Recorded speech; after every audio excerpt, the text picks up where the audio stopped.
बहुत बहुत बधाई हो। अब ये तो है देख सफलता वाला साफा, अब बहुत जल्दी जो है ओरिजिनल साफा भी पहनना है तेरे को, है ना।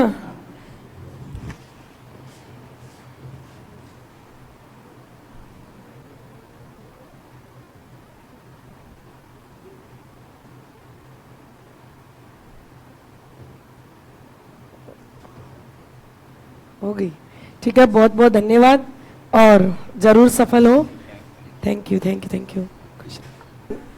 और आप सभी तालियों के साथ इसका स्वागत करें, क्योंकि आज जहां पे पवन इधर हो, आज जहां पे ये खड़ा है, इधर आ जाओ पवन, जहां पे ये खड़ा है, उम्मीद है कि आप भी कभी यहाँ पर खड़े हो और आपके लिए तालियां बजाएं। शायद पता होगा ये पिछली भर्ती परीक्षा में सफल विद्यार्थी है और काफी सिंसियर ये दो भाई थे।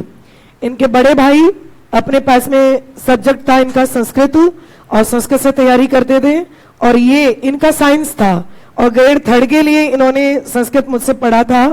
और सफल होने के बाद में सबसे बड़ी खुशी की बात यह है कि इनके घर के पास में ही इनको जो है वो स्कूल मिल गई, अच्छी नौकरी मिल गई, और अपने भाई का भी ये बहुत ही मेंटली सपोर्ट कर रहे हैं।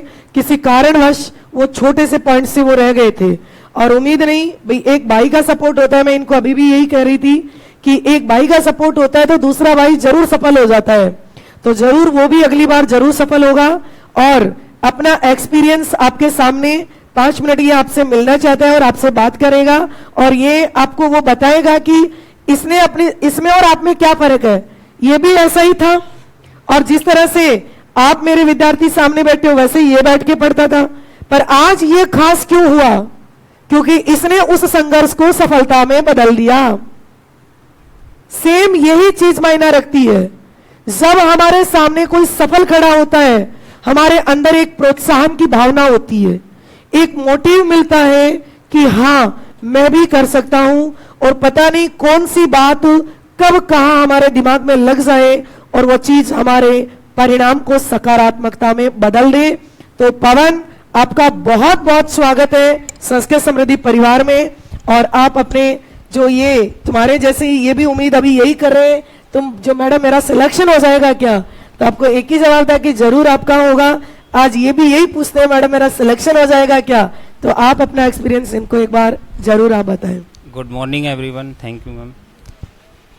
मैं भी आपकी तरह ही बिल्कुल ऐसे नर्वस होके ही बैठा रहता था, लेकिन शुरू में जब मैं मैडम के पास आया था ना, तो पहले रीट में संस्कृत चलती थी, तो हालांकि मैं इंग्लिश से था, इंग्लिश मीडियम से भी पढ़ा हुआ था, लेकिन तब भी मेरा मतलब ऐसा इंटरेस्ट बना संस्कृत से, क्योंकि बाद में मैं हिंदी मीडियम में आ गया था, तो इतना इंटरेस्ट बढ़ा संस्कृत में। मेरे ब्रदर थे सब्जेक्टिव सब्जेक्ट से, वो आचार्य है, लेकिन तब भी मैं उनको मतलब 100% ये कहता था कि आपसे ज़्यादा नंबर आएंगे मेरे 100%, और यही हुआ। तब भी रीट में भी मेरे 29 एक नंबर कटा था, वो कुछ कारणवश, और भैया के तब भी 25 रह गए थे। मैं बोलता था मुझे आप संस्कृत खूब पढ़ते हो, तब भी मेरे ज़्यादा ही नंबर आएंगे।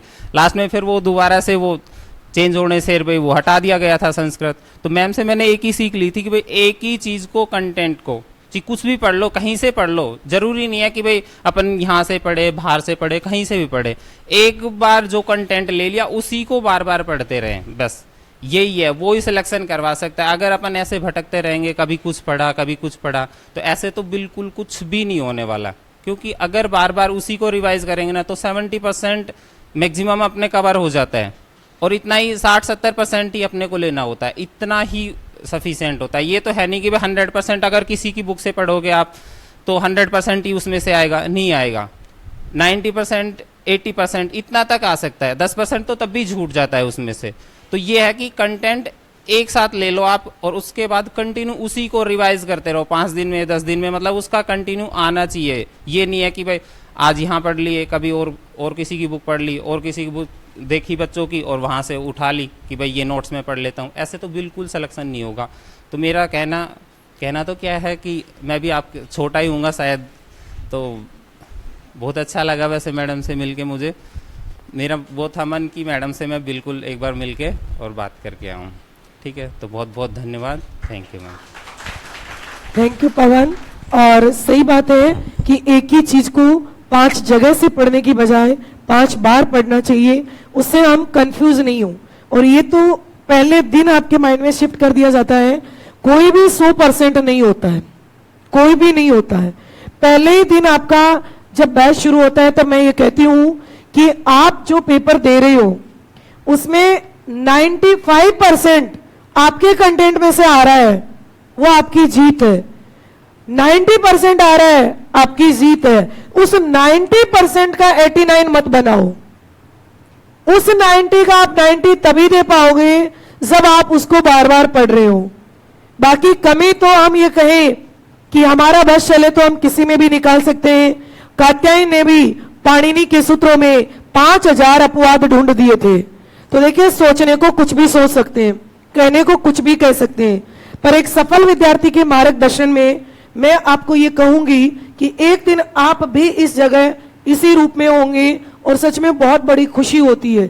शिक्षक के लिए मैंने आपसे कई बार कह सकते हैं कहा है कि एक विद्यार्थी बहुत बड़ी पूंजी होती है और मेरा तो एक ऐसा रिलेशन बन जाता है। सच में मैंने डांटा भी हक से है तो प्यार भी हक से ही किया है। कभी इन बच्चों में देखा ही नहीं है। जब इनका बैच था तो ऐसे था कि इतनी भीड़ हुआ करती थी कि पिन भी अगर डाल दी जाए तो दिखती नहीं थी, वो भी ऊपर ही तैर जाती, अंदर नहीं जाती। परंतु जो अनुशासन उस पब्लिक में था तब भी मेरा ऐसा ही था। ये फैक्ट है, मैं आपको कहूं। कारण ये था कि मेरा बच्चा मुझे एक शिक्षक के नजरिए से देखता है। जो भी मैं बात बोलती हूं वो हवा में तीर न बोल के आपके भले के लिए बोलती हूं, क्योंकि ये बहुत सी बार देखा होगा एडमिशन के लिए शुरुआत में लुभावनी बातें होती हैं और आपको अच्छा लगता है वैसे कहा जाता है, परंतु मेरे यहाँ तो आपको जो अच्छा नहीं लगता और आपके जो फायदेमंद है वो आपको कहा जाता है, भले ही चाहे आपको बुराई क्यों ना लगे। फिर देर सवेर आप सीख जाते हो और वो मेरे वाली बात इस समय टकराती है कि बिल्कुल जो मैडम कह रही थी वो सही है और कभी जीवन में नहीं भूल पाते हैं। तो जो सिंसियर होते हैं मन से, मैंने कहा छोटी मोटी बातें होती रहती हैं, चलती रहती हैं, टाइम इधर उधर होता रहता है, किसी का टाइम अच्छा किसी का बुरा।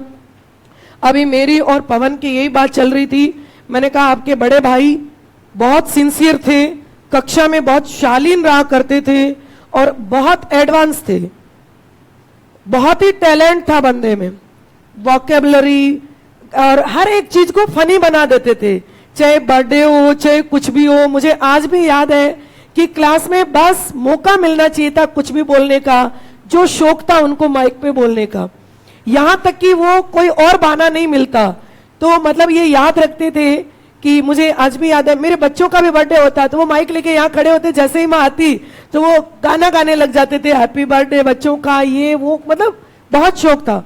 इतनी पढ़ाई और सिंसियरिटी। परंतु कई बार कहते हैं ना, किस्मत को कुछ और ही मंजूर होता है। कई बार मेंटली दिमाग में कोई कीड़ा, कोई परिस्थिति, कोई हारी बीमारी, सर्दी जुकाम या कुछ ना कुछ हो जाता है।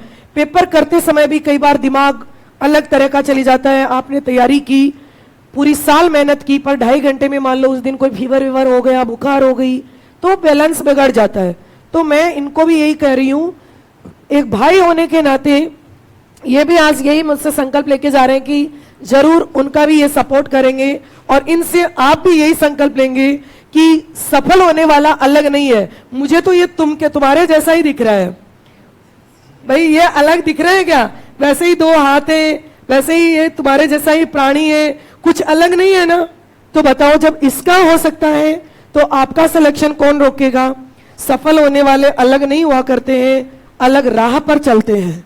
सफल होने वाले अलग नहीं सोचा करते हैं, निरंतर रहते हैं।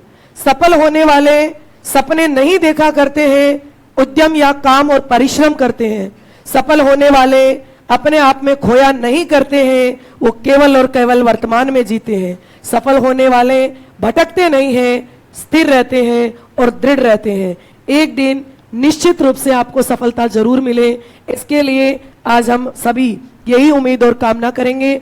All the best. और पवन, आप भी एक अच्छा शिक्षक और एक सच्चा शिक्षक बनना, क्योंकि हम सभी भावी शिक्षक हैं। हमारे कंधों पर ही आने वाले भारत का भविष्य है। जैसा हम बच्चों को पढ़ाएंगे, शिक्षक के पद में मजा, सच में पढ़ाने में जितना आनंद आता है, जिस दिन छुट्टी होती है तब यूं लगता है पता नहीं जीवन चर्या ही शुरू नहीं हुई। पढ़ाना अपने आप में एक सबसे बड़ी अनुभूति है, सबसे बड़ा मेडिटेशन है, सबसे बड़ा स्किल है और सबसे बड़ा सम्मान है। तो आप सब भी भावी शिक्षक हैं, जरूर सफल होंगे और एक दिन इसी तरह की तालियां आपके लिए भी बजाई जाएंगी। Thank you very much. ठीक है पवन, बहुत बहुत धन्यवाद।